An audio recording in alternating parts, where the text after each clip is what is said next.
Hola, hola amigos, ¿cómo están? Espero que muy bien.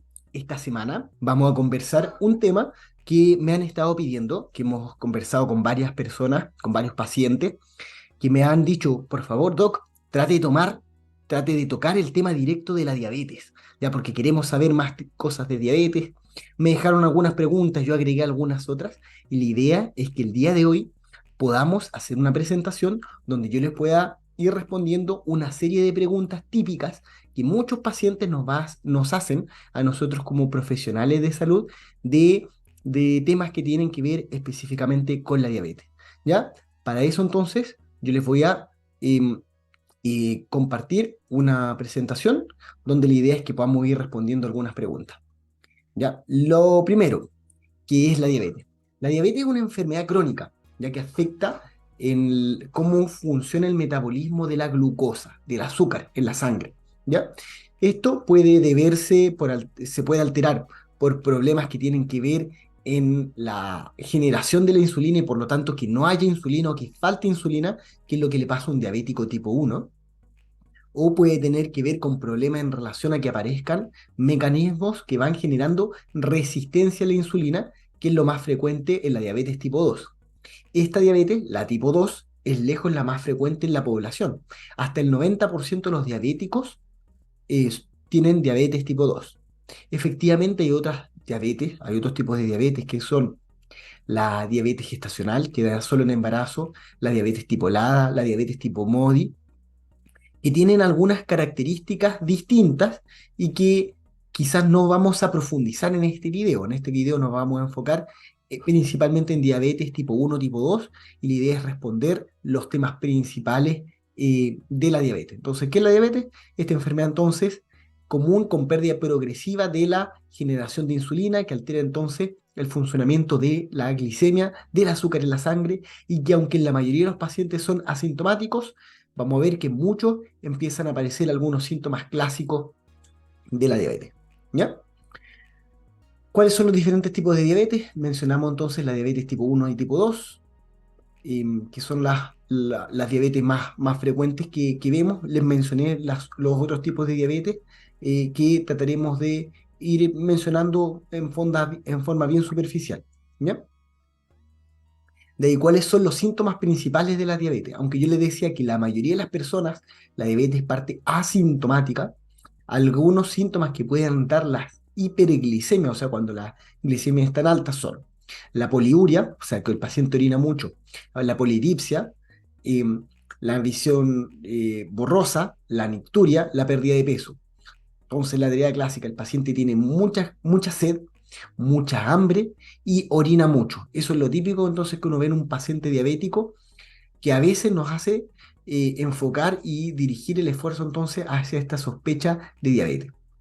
Y uno lo que hace en esos casos en general, cuando consultan a la urgencia, es tomarle rápidamente un hemoglucotest y después una glicemia para poder definir si finalmente hay que pensar en diabetes como causa de, eh, de su problema, en fondo que explique la diabetes que tiene.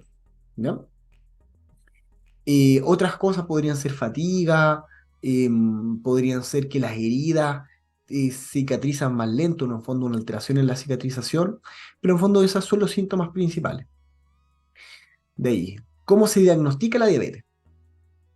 El diagnóstico de la diabetes en el fondo en Chile se hace a través de mediciones en sangre, que se toman glicemias de ayuno, donde uno espera tener dos glicemias mayores a 126, o una prueba que se llama de tolerancia a la glucosa oral, en cual uno administra glucosa y uno sabe cuánto es, y uno va a medir a las 2 horas cuánto cambió la glicemia. Y uno, si en esos casos ve que la glicemia en 2 horas es mayor a 200, también hace el diagnóstico directo de diabetes. ¿Ya? Habría otra tercera forma que en Chile quizás no está estandarizada, que son las hemoglobinas glicosiladas, cuando están mayores a 6,5, que también nos pudiese servir para hacer el diagnóstico de diabetes, ¿ya? Pero eso en el fondo no es oficial. Las dos oficiales son dos glicemias en ayuno mayor a 126 o una glicemia mayor a 200, generalmente secundaria a un test de tolerancia a la glucosa oral o 2 horas post la última ingesta de alimentos. ¿Ya? De ahí. ¿Cuáles son los factores de riesgo para desarrollar la diabetes?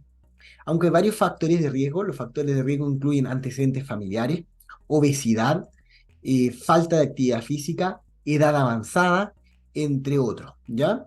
Por lo tanto, es súper importante que si ustedes tienen factores de riesgo de generar diabetes, se preocupen de tener una buena alimentación y evitar la obesidad, porque esos van a ser factores directos para que ustedes terminen desarrollando la diabetes. O sea, hay que prevenir antes de tener la diabetes porque ustedes saben, la mayoría, si es que tienen factores de riesgo.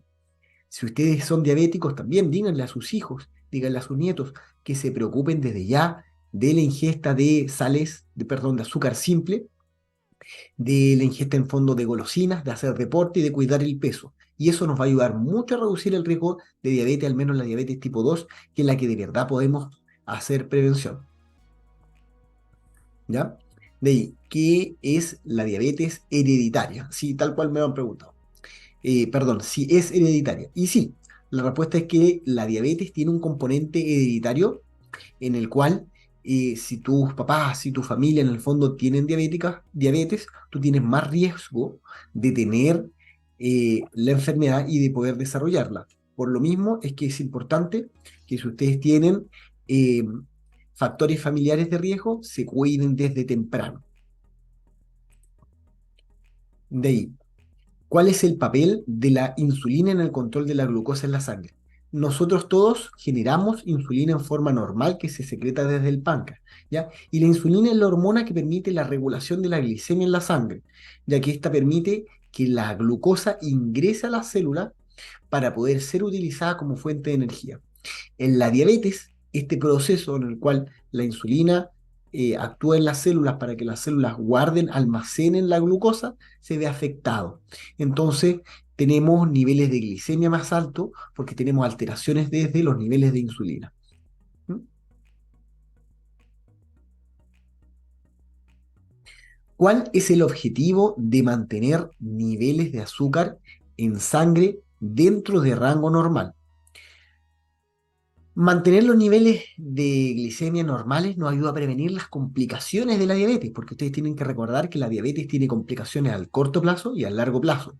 Probablemente nosotros siempre nos preocupan más las al largo plazo, que son las que la gente no tiene tantas veces la conciencia necesaria, que son los problemas cardiovasculares, se aumenta el riesgo de tener infartos, accidentes cerebrovasculares, aumenta el riesgo de tener enfermedades renales, y de hecho la diabetes es la primera causa de enfermedad renal crónica que terminen en diálisis, puede alterar los nervios, generando neuropatía diabética, puede generar la parte nefrológica se llama nefropatía diabética, puede generar alteraciones visuales con retinopatía diabética. Por lo tanto, el tener un buen control de la glicemia, el mantener bien los niveles de glicemia, de azúcar en la sangre, nos permiten prevenir todas estas complicaciones que dijimos que existen a largo plazo.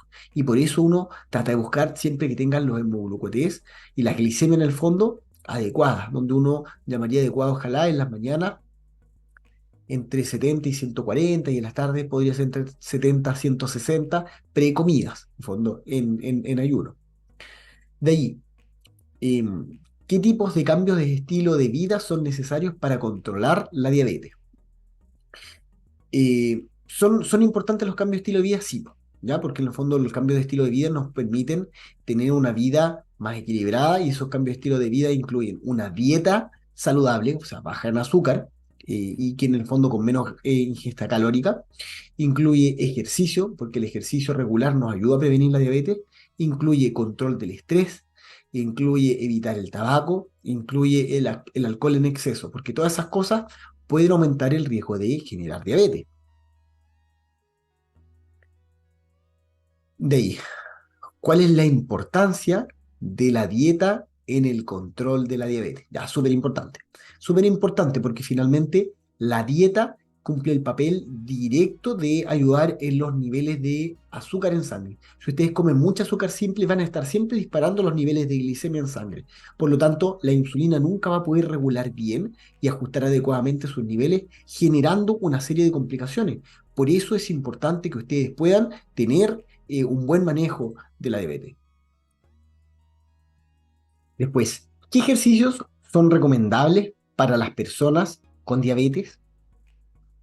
En general, el ejercicio siempre es recomendable en un paciente diabético. Por lo tanto, la idea es que hagan ejercicio. Si ustedes no están habituados a hacer ejercicio, la idea es que partan en forma progresiva. Y ejercicios buenos podrían ser desde caminar, nadar, practicar yoga. Pueden practicar en el fondo el deporte que a ustedes les guste más. Si eso es lo más importante para que esto funcione. Busquen lo que a ustedes más les guste y eso practiquen. Partan de a poco y en forma progresiva, a medida que toleren y puedan hacer mayor actividad física, van avanzando. Y eso ayuda a que ustedes puedan volver a hacer una buena actividad física. Probablemente en el tema del deporte, como el que está corriendo, tengamos que estar más atentos a temas como obesidad para cuidar las rodillas, usar buenas zapatillas, evitar en el fondo pisos duros para justamente prevenir lesiones. Pero por el tema de la diabetes siempre es bueno hacer ejercicio. ¿Ya? De ahí, necesito tomar medicamentos para controlar mi diabetes. Ya, antes se decía que uno pudiese partir el manejo de la diabetes con régimen, o sea, solo con evitar azúcar simple y con eso pudiésemos estar bien. Actualmente eso no se hace. Ya, actualmente el régimen siempre es importante, pero eventualmente en un paciente con resistencia a la insulina pudiese ayudar. Si tienen diabetes, la verdad es que uno al menos parte con metformina, o sea, al menos un medicamento que ayude a mejorar el control de la glicemia. Pero de ahí aumentamos a glibenclamida, hay un montón de otros medicamentos orales y terminamos con insulina. O sea, hay muchos medicamentos que sirven para el manejo de diabetes. La idea es no yo decirles ni fármacos ni dosis en relación a qué, eso lo tienen que ver con su médico tratante, porque lo que le sirve a un paciente no necesariamente es lo mismo que le va a servir a otro paciente y en las mismas dosis.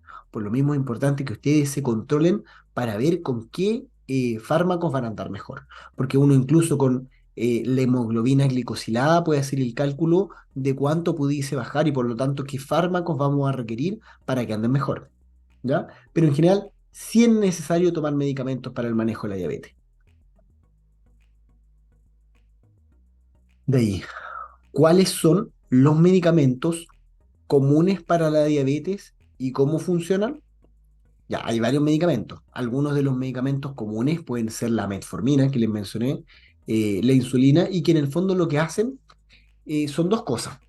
La metformina, por ejemplo, ayuda a sensibilizar a la insulina. Entonces, la misma insulina que está en el cuerpo funciona mejor gracias a la diabetes. La verdad es que hay un montón de detalles más complejos en la metformina. La metformina es un fármaco bien complejo en el control de la diabetes, pero la forma como más fácil de entender es que ayuda a que las células del cuerpo utilicen bien la propia insulina que tiene el cuerpo. ¿Ya? Después tenemos medicamentos que son hipoglicemiantes orales, como la glibenclamida, que en el fondo estos fármacos ayudan a reducir el azúcar en sangre. Estos son los que generan riesgo de formar hipoglicemias, porque si ustedes toman estos medicamentos, que son hipoglicemiantes orales, y por alguna razón ustedes hacen ayuno, o sea, no comen, pueden generar baja de azúcar, porque están tomando un medicamento que les va a bajar el azúcar y no están administrando alimentos. Por eso es que es necesario tener un régimen ordenado, mantener sus controles adecuados y que ahí el médico pueda definir, su médico tratante, cuál es el mejor fármaco para ustedes. La insulina, que es el último tipo de fármaco, actúa como actúa la misma insulina endógena, o sea, la propia insulina del cuerpo, que es ayudando a almacenar la glicemia y por lo tanto manejarla y bajar las glicemias del cuerpo, ayudando a que las células del cuerpo las puedan utilizar. ¿Ya? De ahí, ¿qué es la hemoglobina glicosilada? Esas son las siglas que nosotros usamos para la hemoglobina glicosilada. ¿Y por qué es importante en el control de la diabetes? Ya, es súper buena pregunta. La hemoglobina glicosilada es un examen muy bueno porque ayuda a tener un promedio de control. O sea, yo puedo, mirando este examen, saber cómo han estado durante los últimos 3 meses, ¿ya? Porque este examen nos va a dar el promedio de la glicemia los últimos 3 meses y por lo tanto nos ayuda para analizar qué tan bien o mal vamos en el tratamiento a largo plazo en el manejo de la diabetes, ¿ya? De ahí, ¿cómo se monitorea la glucosa en sangre? Se puede medir de varias formas. Generalmente uno utiliza un glucómetro que requiere una pequeña gotita de sangre al pinchar el dedito, pero existen varios otros mecanismos. Él, por ejemplo, está usando uno más tecnológico en el cual él tiene insertado un dispositivo que a través de su teléfono puede decirle la glicemia exacta que tiene.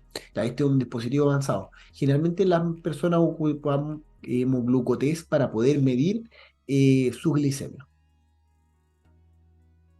Además de los controles, la hemoglobina glicosilada, que son las cosas principales que utilizamos. ¿Con qué frecuencia debo verificar mi glucosa? Depende, depende de varias cosas. La verdad es que si ustedes son diabéticos tipo 2 que están estables, están recién partiendo, capaz que ni siquiera necesitemos mantener un control siempre. O sea, con ver cómo va funcionando la hemoglobina glicosilada cada 3 meses, uno pudiese estar bastante tranquilo y controlar la glicemia, la hemoglucotés en caso de que tengan síntomas. Pero en cambio, en un paciente tipo 1 sería súper importante hacerlo con frecuencia, antes, después de las comidas, para saber en el fondo cuál es el estado basal y en el fondo ver cuánto cambia con las comidas y con la insulina que estén utilizando. Cosa de a partir de eso uno aumentar.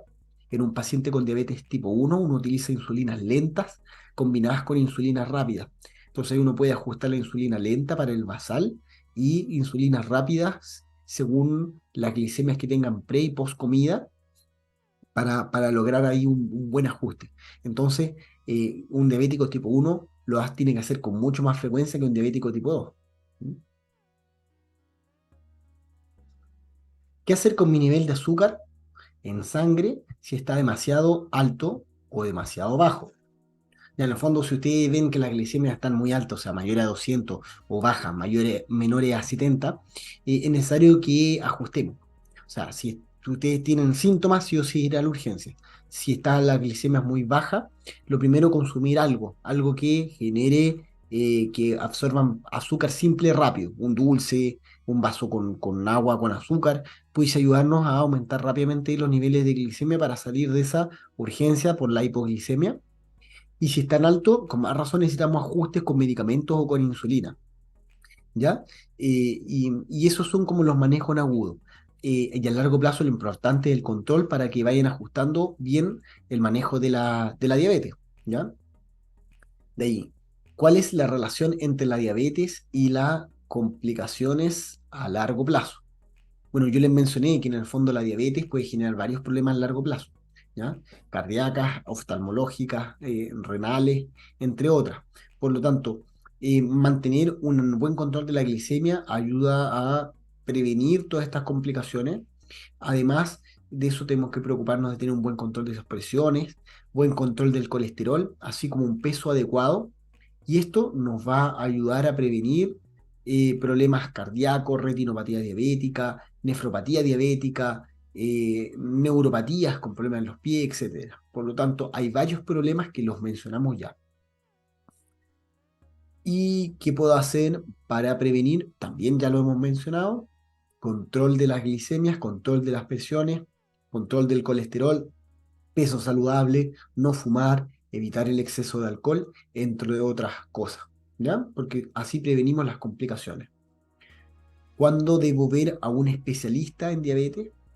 Si usted tiene diabetes, siempre es importante que usted consulte con algún médico, ¿ya? Y el médico que usted lo vea va a saber si es necesario además derivarlo usted con un endocrino o con un diabetólogo para algún manejo más especializado. Que en quienes sí es necesario eso en los diabéticos tipo 1, sobre todo si son más complejos.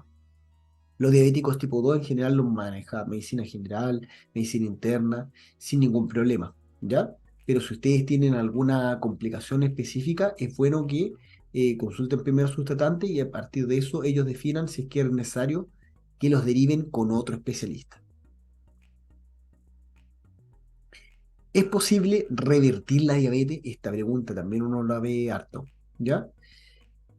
Ya, sí, en algunos casos, como la pérdida de peso importante, una dieta saludable, el ejercicio pudiesen ayudar a mejorar el control de la diabetes tipo 2, incluso llevar a su normalidad. Pero en quienes realmente se logra esto, yo creo que principalmente en aquellos que tienen una cirugía bariátrica, que eran obesos mórbidos y que después de una cirugía bariátrica logran cambios sustanciales en el peso, con ejercicio y todo ello, muchas veces dejan de ser diabéticos. Pero la mayoría de las personas, la diabetes es una enfermedad crónica que van a tener el resto de sus vidas y que deben cuidarse porque tienen una carga genética y además para ser diabéticos ya no se cuidaron en la parte de prevención inicial, sino que ahora tienen que prevenir las complicaciones de la diabetes porque ya tendrían diabetes, ¿ya? De ahí. ¿Qué es la hipoglicemia y cuáles son sus síntomas? La hipoglicemia es una condición en que el azúcar en sangre está demasiado bajo. En un paciente diabético uno dice glicemias menores a 70 y en un paciente no diabético uno diría glicemias menores a 50. Acá, por lo tanto, un diabético es hipoglicemia, un rango un poquito más alto.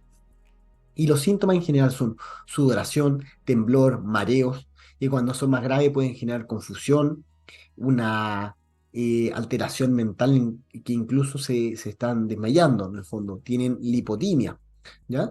Y generalmente antes de eso, incluso un paciente con hipoglicemia tiene una hambre intensa y siente debilidad. Entonces tienen cosas que le alcanzan a avisar. De ahí, ¿cuáles son los síntomas de una hiperglicemia grave? Ya, la hiperglicemia grave se manifiesta por síntomas como el aumento de la sed, de la micción de las ganas de orinar, una fatiga extrema y en algunos casos terminan con cetoacidosis diabética, que esta tienen un olor bien particular, eh, que es como un olor a manzana, ¿ya? Y que uno en el fondo rápidamente ahí los ve para poder manejar como cetoacidosis diabética o como síndrome diabético hiperosmolar. ¿Y qué es la cetoacidosis diabética? ¿Cómo se trata? Esta es una complicación grave de la hiperglicemia, más habitual en los diabéticos tipo 1 y que se genera porque hay un aumento de las cetonas, ¿ya? Que al ser aumento de cetonas genera que el cuerpo se vuelva además mucho más ácido y eso puede tener riesgo incluso vital, o sea, puede ser grave y mortal. El tratamiento en general requiere hospitalización y requiere uso de insulina, además de alguna hidratación, y en caso de que el pH esté muy bajo, uno agrega bicarbonato en algunos casos. Bueno, ahí depende y es importante que eso lo maneje el médico que los va a ver en la urgencia y el médico que los va a tratar, ya porque es una complicación grave. ¿Puedo consumir alcohol con diabetes? El consumo de alcohol pudiese existir, pero tiene que ser moderado y ojalá supervisado, ya que el alcohol puede alterar las glicemias, ¿ya? Y es importante hablar con sus tratantes sobre el consumo de alcohol, justamente para poder ayudar a que puedan ser ordenados ahí los consumos, ¿ya? ¿Cuál es el impacto de fumar en la diabetes? La fumar afecta casi todo, daña muchas cosas. Por lo tanto, la diabetes y un paciente diabético también se ve más afectado con fumar, porque aumenta el riesgo de enfermedades cardiovasculares afecta a todas las enfermedades que tienen que ver con daño hacia los vasos. Se aumenta el riesgo de tener enfermedades renales, nefropatía diabética, retinopatía diabética y prácticamente todas las complicaciones de la diabetes empeoran en un paciente fumador. ¿Cómo puedo lidiar con el estrés y la diabetes? Ya, en el fondo, los niveles de estrés pueden afectar los niveles de azúcar en sangre, por lo tanto es importante que ustedes gestionen bien la parte emocional con técnicas de meditación, con técnicas de control de ansiedad, de estrés, en los cuales siempre también ayuda el deporte. El ejercicio, aparte de ayudar directamente en el control de la glicemia, en el control del peso, también ayuda en el control de la ansiedad. Por lo tanto, vean en el ejercicio una buena salida. Ahora, cosas más rápidas para aprender, ejercicios respiratorios. También nos ayudan ahí en el tema del manejo de estrés. De ahí, ¿qué es la neuropatía diabética y cómo se trata? Ya, la neuropatía diabética en el fondo es cuando ocurre daño a los nervios causado por la diabetes, ¿ya? El tratamiento se centra en el control de la diabetes, incluyendo ahí el uso generalmente de insulina. Eh, Generalmente estos pacientes requieren manejo del dolor, aunque la neuropatía diabética también se divide en varios tipos, que unas duelen, otras no, y pueden tener varias complicaciones, que parte del manejo de la neuropatía diabética es prevenir esas complicaciones. Por lo tanto, ojalá ustedes prevengan antes que le dé neuropatía diabética, sino que prevengan desde ya la diabetes para que no tener esta complicación, ni ninguna otra. De ahí, ¿qué cuidados especiales necesitan mis pies debido a la diabetes? Ya, las personas con diabética deben examinar regularmente sus pies. Uno siempre les recomienda lavarse bien los pies, secárselos bien. No necesitamos acá esto que están viendo ustedes con sales especiales ni ninguna cosa, pero siempre sus pies deben examinarlo en forma regular, mantenerlos limpios y secos, usar un calzado cómodo y de esta forma van a prevenir úlceras y lesiones en los pies. Uno, sobre todo a los pacientes con pie diabético, les dice ojalá se laven, se sequen los pies, se echen cremita y aprovechan de revisarse, el que estén todo bien, ya porque si hay alguna herida, aunque sea pequeña, es mejor manejarla al tiro para que no se complique. De ahí. ¿Es seguro hacer ejercicio intenso con diabetes? Ya, el ejercicio intenso puede ser seguro, pero si es que ustedes lo hacen bajo supervisión y controlando bien su glicemia, por lo tanto, ideal es que ustedes consulten con su médico, se aseguren de tener un buen control de la glicemia antes de partir ejercicio muy intenso. Bueno, ellos ahí son muy dulces, pero no necesariamente están demostrándonos un ejercicio intenso en diabetes. Em, de ahí. ¿Cómo afecta la diabetes a la función sexual? Ya, este tema lo preguntan harto, ¿ya? Y ellos de hecho se están cuidando justamente porque quieren mejorar este tema. Ya, tanto en hombres como mujeres se afecta la función sexual, ¿ya? En hombres puede causar disfunción eréctil, mientras que en las mujeres puede alterar la lubricación y el deseo en ambos, ¿ya? Por lo tanto, el mejorar la diabetes también mejora la función eh, psicosexual. De ahí, ¿puedo tener hijos si tengo diabetes? Sí, sí. Muchas personas diabéticas tienen hijos y tienen hijos sanos, sin problema. Ya lo importante es que puedan planificar bien su embarazo, con cuidado, para mantener un control bien de su glicemia, y eso facilite el embarazo y facilite el que ustedes tengan finalmente sus hijos. ¿Ya? De ahí, ¿cómo afecta la diabetes a las mujeres embarazadas? Bueno, existe la diabetes gestacional, que es una forma de diabetes en la cual se desarrolla en el embarazo y afecta en el fondo tanto a la mamá como al bebé, ¿ya? Eh, y en general uno en el embarazo trata de ser bien estricto porque los niveles de insulina pueden afectar el corazón de la guagüita y en el fondo el desarrollo de la guagüita. Aunque muchas personas creen que, claro, por ser guaguas más grandes van a ser más sanas, no, no es así, ¿ya? Las guaguas de una mujer diabética no es más sana porque la mujer tenga diabetes. Entre mejor tenga controlada su diabetes, mejor es para su guaguita. ¿Ya? Por eso es que uno es bien estricto con la embarazada. Em, ¿Cuál es el papel de la tiroides en la diabetes? Bueno, la tiroides es una glándula que regula el metabolismo. Las personas con diabetes pueden tener prácticamente el mismo riesgo de desarrollar una enfermedad de la tiroides. Y por lo tanto, si tienen hipotiroidismo, eso sí pudiese empeorar la diabetes si es que no se controla. Pero en el fondo son enfermedades, aunque ambas son metabólicas, aunque ambas son endocrinas, van por líneas diferentes. Por lo tanto, no necesariamente una afecta a la otra, pero hay que tratar ambas. Ya es súper importante mantener bien ahí el tratamiento de ambas. ¿Puedo viajar si tengo diabetes? ¿Qué precaución debo tomar? Si por una persona diabética no tiene problemas para poder viajar, ¿ya? Em, sí, ¿qué cosas podrían asegurarse? Lleven los medicamentos que ustedes usan, la insulina, lo que puedan requerir, pidan ojalá un certificado antes de viajar, sobre todo si es que viajan en avión, porque los aeropuertos pueden preguntar por qué llevan ustedes esos medicamentos o esas jeringas, y tratar de en el viaje también a avisar y estar atento para eh, no sufrir de hipoglicemia, por lo tanto, o llevar algún dulce, alguna cosa que nos asegure que ustedes tengan horarios no tan largos sin comida, ¿ya? Y sin sus medicamentos. De ahí. ¿Qué es un plan de comidas o dieta recomendada para una persona con diabetes? Ya, lo correcto es que las dietas, ojalá las deje alguna nutricionista, una persona capacitada y que se dedique al tema, ¿ya? Pero en el fondo, la alimentación principalmente se basa en el equilibrio de los hidratos de carbono, las proteínas y las grasas, en las cuales uno lo que trata de sacar siempre son las azúcares simples, tratando de utilizar azúcares más complejas, como las que vengan de ahí uno les recomienda pan integral, hojaras, fideos con integrales que permiten que los picos de absorción de glucemia sean más lentos, más pausados y generen por lo tanto menos complicación del tema de la diabetes. De ahí, ¿cómo puedo contar carbohidratos para controlar mi glucosa? Afortunadamente en Chile los alimentos vienen hasta con sellos de advertencia altos en glicemia, pero ustedes pueden llevar un registro de cuántas eh, azúcar, cuánta glucosa trae cada alimento.